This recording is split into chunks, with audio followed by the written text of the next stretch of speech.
সকলের জানা দুইটা জামাত হয়েছিল, ওইদিকে কলমা পড়নে वाला, এইদিকে কলমা পড়নে वाला, এইদিকে 72, ওইদিকে 22,000 এর লস্কর আযান দিচ্ছে আশহাদু আল্লা ইলাহা ইল্লাল্লাহ, এইদিকে আযান হচ্ছে আশহাদু আল্লা ইলাহা ইল্লাল্লাহ, ওইদিকে 22,000, এইদিকে সির্ফ 72।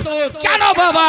ভিড় দেখে নামাজ পড়তে যেও না, ইমাম দেখে নামাজ পড়ো। জোরে বলুন সুবহানাল্লাহ। আমার সোনা মানিকেরা বাবা গো, আমার নবীজি রহমতুল লিল আলামিন এবার বাবা মসজিদে খুতবা দিতে আসেন। এবার আমার হাসান ও হোসেন বাবা বাড়ি আসছেন। আমার নবীজি খুতবা দেওয়ার পর বাড়িতে পাঠিয়ে দিচ্ছেন, মা ফাতেমার সঙ্গে নিয়ে নিলেন। এবার আমার নবীজি রহমতুল লিল আলামিন, গভীর রাত হয়েছে বাবা, চন্দনী রাত হয়েছে বাবা, এমন চন্দনী রাত তারকা কথা বলে, মিঠি মিঠি আওতায় আলো দিচ্ছে বাবা। কিন্তু আমার নবীজি যখন খুতবা দিতে আরম্ভ করলেন, মসজিদে নববীর বাইরে আসলেন, এমন একটা চাদর পরিধান করে আসলেন বাবা। এই চাদর, এটা তো তৌলিয়া, এইরকম চাদর পরিধান করে আসলেন আমার নবীজি। মখমলি চাদর পরিধান করে আসলেন, যেই চাদরটা বাবা এত চাদর সুন্দর বাবা গো, যেই চাদর দিয়ে মুশকে আম্বারের খুশবু বের হতো বাবা। দয়ার নবীজি একটা চাদরকে এইভাবে করে বাবা, মখমলি চাদরকে তাহাজ্জুদের নামাজ পড়ে বাবা গভীর রাত্রে বেরিয়ে আসলেন। এবার মসজিদে নববীর বারান্দায় আসলেন বাবা গো, হিড়কাপা ঠান্ডা বাবা, শীত মাস বাবা, বাবা ফাল্গুন মাসের ঠান্ডা নয়, বলে মাঘ মাসের ঠান্ডা। এত ঠান্ডা লাগে বাবা, এত ঠান্ডা লাগে, মানুষ বস্ত্র না পড়লে বাবা থাকতে পারে না। শীতের রাত বাবা, আমার নবীজি রহমতুল লিল আলামিন চাদর গায়ে দিয়ে আসেন। নজর উঠিয়ে দেখতেছেন বড় নাতিজা বাবা গো হযরতে হাসান যেন খালি গায়ে বাবার জামা কাপড় নাই, যেন থরথর করে কাঁপতেছে। আমার নবীজি দেখতেছেন। আমার নবী বলে, হাসান ভাই রে, তুমি একাই কেন বাইরে দাঁড়িয়ে আছো? এই চন্দনের রাত্রে, এই মাঘ মাসের ঠান্ডা, হাড় কাঁপা ঠান্ডা, তোমাকে কি ঠান্ডা লাগে না? দেখো দেখো মানুষ সবাই ভিতরে আছে, তুমি কি মসজিদে নববীর বাইরে একাই একাই কি করতেছো? ঠান্ডা কি লাগে না? আমার হাসান চোখের জল চলে যাচ্ছে ভাইয়ে বাবা। আমার নবীকে চিৎকার দিয়ে আওয়াজ দিলেন, নানা গো, ও নানা, আপনি আমাকে ডাকতেছেন?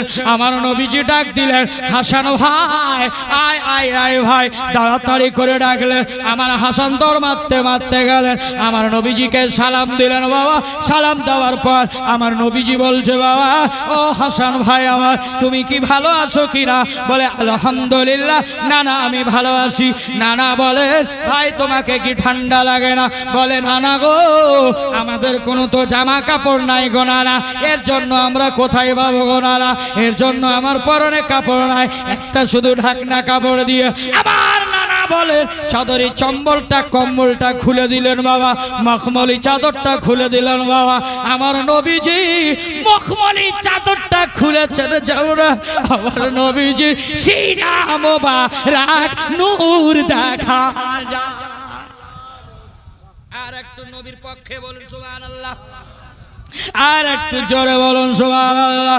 বাবা জীবন ভাইয়েরা, হযরতে হাসান যখন দেখলেন নানার বুকটা এত পরিষ্কার যেন নূর বাইর হইতেছে, আবার হাসান যেন বাবা নানার বুকে একবার চুম্বন দিয়ে দিলেন। চুম্বন দেওয়ার পর আমার নবীজি বাবা হযরতে হাসানকে বাবা ডান কাঁধে লাগিয়ে নিলেন, ডাল কাঁধে লাগিয়ে আমার নবী জড়িয়ে আদর করতে আসে, আদর করতে আসে। ইতিমধ্যে বাবা দেখা যায় হযরতে হাসানকে তো ডান দিকে ধরলেন, আর একদিকে দেখে ছোট নাতি হযরতে হুসাইন যেন মদিনায় গলিতে রাত্রের অন্ধকারে ময়দানে ঘুরতেছে। বাবা এরা কারবালার দাস্তান যখন তুলে ধরবো চোখের পানি থামতে পারে। এটা হচ্ছে বাচপান, আমার শিশুকালের আমার নবীজির মোহাব্বত। আহা নাতিরাকে কেমন ভালোবাসতেন রে বাবা। আমার নবীজি এত ইহুদির বাড়িতে গিয়েছেন, কিন্তু আমার নবী কখনো মাজদুর ছিলেন না। জোরে বলুন।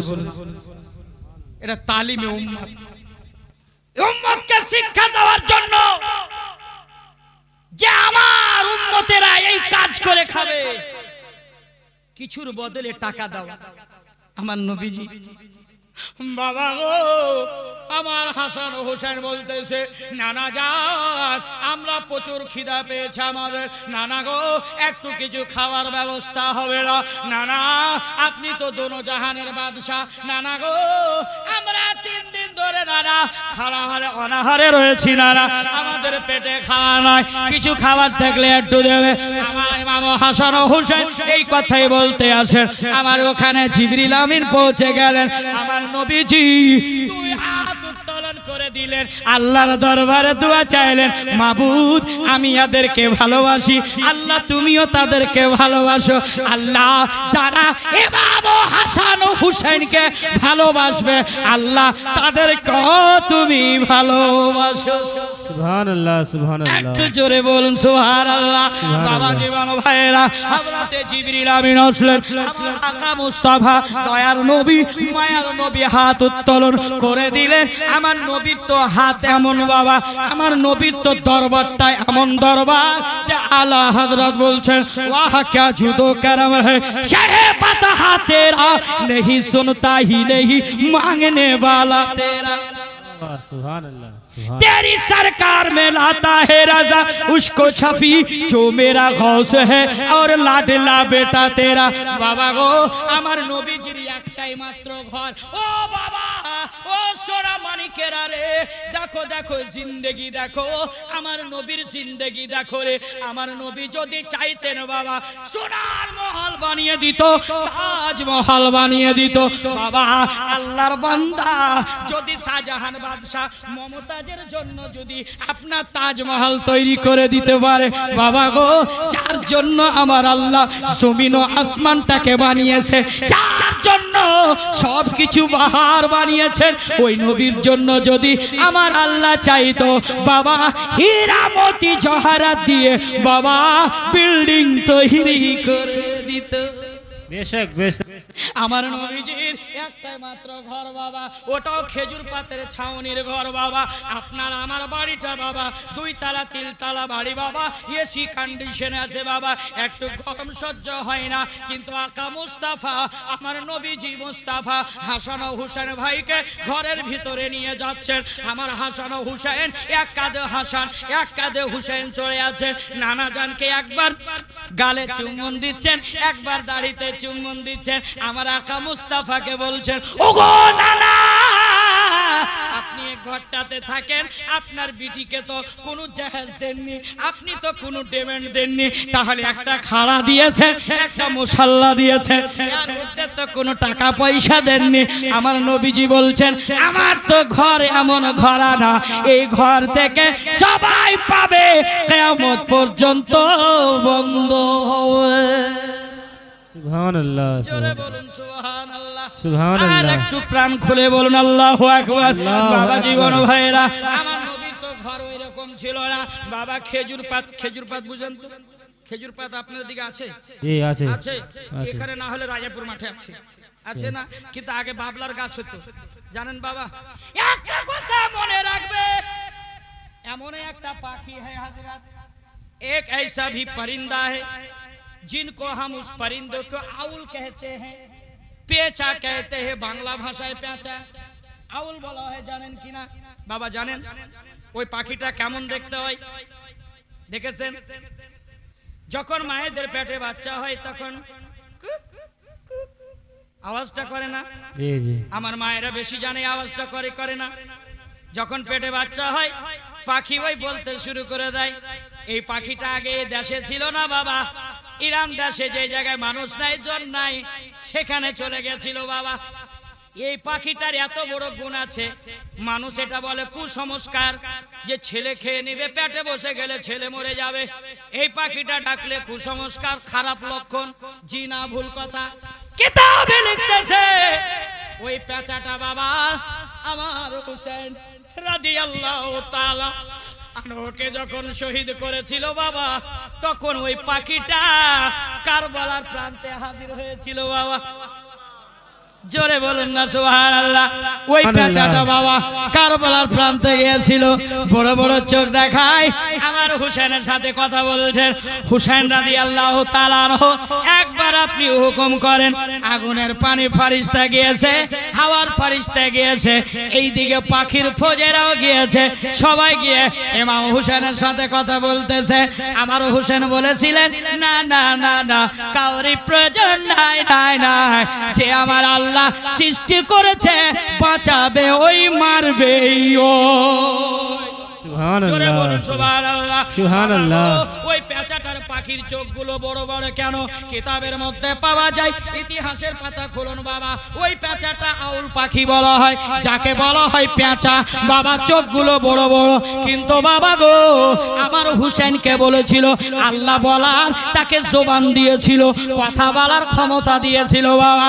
বলেছিল পাখিটা বলেছিল, ওগো আকা হুসেন, একবার আপনি অনুমতি দেন, আমার সৈন্য রেখে নিয়ে আসবো, আমার ফৌজ যত আছে, আমার বংশধর যত আছে নিয়ে আসবো, আর কারবালার প্রান্তে ধাওয়া করব, এদেরকে ধ্বংস করে দেব। আমার হুসেন আকা মুস্তাফা বলেছিলেন, না না না না না, তোমাদের প্রয়োজন নাই। তাহলে ওই পাখিটা গুজারিশ করে বলেছিল, ওই পেঁচাটা অনুরোধ করে বলেছিল, ওগো আকা হুসেন, একটা কথা আপনার কাছ থেকে ভিক্ষে চেয়ে নেব। পাখিটাকে বলল, বল বল, কি ভিক্ষে চাইছিস? বলে, একটা ভিক্ষে চাইছি, আমাকে কারবালার প্রান্ত থেকে তাড়াইয়া দিয়েন না, কারবালার প্রান্ত থেকে তাড়াইয়া দিয়েন না বাবা গো। ওই পাখি সমস্ত কারবালার মঞ্জার এই চোখের ভিতরে ওই পাখিটা বসিয়ে রেখেছিল। সুবহানাল্লাহ সুবহানাল্লাহ। পাখিটা বাবা কারবালা যখন শেষ হয়েছে, পাখিটা উড়ে চলে গেল। ওই পাখিটা ডাকলে কখনো বলবে না, কিন্তু শুনুন মায়েরা, আমার আকা মুস্তাফা হাসান হুসেন আমার একবার ঘাড়ে, এই ঘাড়ে পিঠে চড়ছে, চুমন দিছে, না না, একবার কানটা ধরে টানছে, না না, একবার চুমন দিছে। যাদের নাতি আছে, নাতির মর্মটা নানারাই বুঝে নাকি? জি জি, যাদের নাতি আছে করে কিনা এরকম? করে না? না না এটা নেব, না না ওটা নেব, না না গো এটা নেব, না না এটা নেব বাবা গো, এইরকম করতেছে। আমার আকা মুস্তাফা বলে, হাসান হুসেন নাতিরে, তোমরা বসে যাও এখানে বাবা। আলা হযরত শের কাশি হাদিসের উপরে লক্ষ্য উঠালেন, ওয়াহ কা জুদো করম হ্যায় শাহবাতা তেরা, नहीं सुनता ही नहीं मांगने वाला तेरा। बाबा जोर से बोलिए ना, আর একটু জোর সে বলে না, সুবহানাল্লাহ, আর একটু জোর সে বলে না। আলা হযরত বাবা ছন্দর উপরে হাদিসের উপরে লক্ষ্য বলল। এবার আকা মুস্তাফা বলে, হাসান হোসেন নাতি যে একটু বসো ভাই, দেখবে এখনই মাংনেওয়ালা কে আসছে। মাংনেওয়ালা আবু বকর সিদ্দিক, মাংনেওয়ালা উমর ফারুক আজম, মাংনেওয়ালা উসমানে গানি বাবা। মদিনার শহরে বাবা, মক্কার নগরে শহরে বাবা, সব চাইতে মালদার প্রপার্টি যদি ছিল হযরত উসমান গানির ছিল। সুবহানাল্লাহ। বেশক আল্লাহ নবীকে বলেছিলেন, দয়ার নবী গো, একটু আমার জন্য দোয়া করেন যেন মাল কমে যায়। এখনকার নওজওয়ানকে বলবে যে মাল কমে যায়, একটু দোয়া করে দেন ইমাম সাহেব, বলবেন? এখন যে একবার বলিয়েন তো ইমাম সাহেবকে, কখনো বলবেন না, ইমাম সাহেব একটু দোয়া করেন তো আমার যেন টাকা পয়সা ধন দৌলত কমে যায়। করবেন আপনারা? আমাদের চাওয়ার শেষ নাই, পাওয়ার শেষ নাই নাকি? যত থাকে আরো চাই, আরো চাই, আরো চাই, এরকম কিনা? কিন্তু আমার উসমান গানি বাবা বলেছিলেন, আকা মুস্তাফা আপনি একটু হাত উত্তোলন করে দোয়া চান না গো নবী, আমার যেন ধন দৌলত কমে যায়। আমি আর চাই না, কেননা হযরতে আয়েশা রাদিয়াল্লাহু তাআলা আনহা বলেছিলেন, হযরতে আব্দুর রহমান বিন আউফ সবথেকে যে শেষ সাহাবী বাবা, আমার নবীজি জালসায় বসে 10 জন সাহাবার গ্যারান্টি জান্নাতের ঠিকানা দিয়েছিলেন বাবা গো। আমার উসমান গানিরা তো মাল ছিল, কিন্তু কেন মাল কম